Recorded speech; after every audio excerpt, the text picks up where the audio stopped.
আসসালামু আলাইকুম। আল আনাম এগ্রোতে আপনাদের সবাইকে স্বাগতম। আলহামদুলিল্লাহ, আমাদের দেশি মুরগিগুলো ডিম দেওয়া শুরু করে দিয়েছে। তো ডিমগুলো থেকে বাচ্চা ফোটানোর জন্য আমরা প্রথমে ডিমগুলোর ফোটা চেক করে নিচ্ছিলাম। এরপর ডিমগুলো নিয়ে আমরা বসিয়ে দেব মুরগিকে। আমাদের যেহেতু ইনকিউবেটর মেশিন নেই, তাই আমাদেরকে প্রাকৃতিক ইনকিউবেটর অর্থাৎ মুরগিকে দিয়েই বাচ্চা ফোটাতে হবে।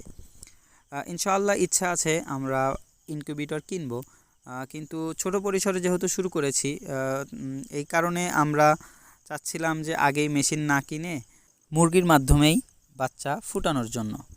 অনেকেই হয়তো বলতে পারেন এখানে এভাবে কেন দিচ্ছি। আসলে মুরগিটা ওখানে ডিম পেড়ে পেড়ে অভ্যস্ত হয়ে গেছে, তো যার কারণে অন্য জায়গায় দিলে ও বসবে না। তো আমরা প্রথমে ওকে ওখানে ডিমে বসিয়ে অভ্যস্ত করে তারপরে ডিমটা অন্য জায়গায় ট্রান্সফার করে দেব। এই যে দেখতে পাচ্ছেন, এটা আমাদের আরেকটা মুরগি, ও বাচ্চা নিয়ে ঘুরছিল।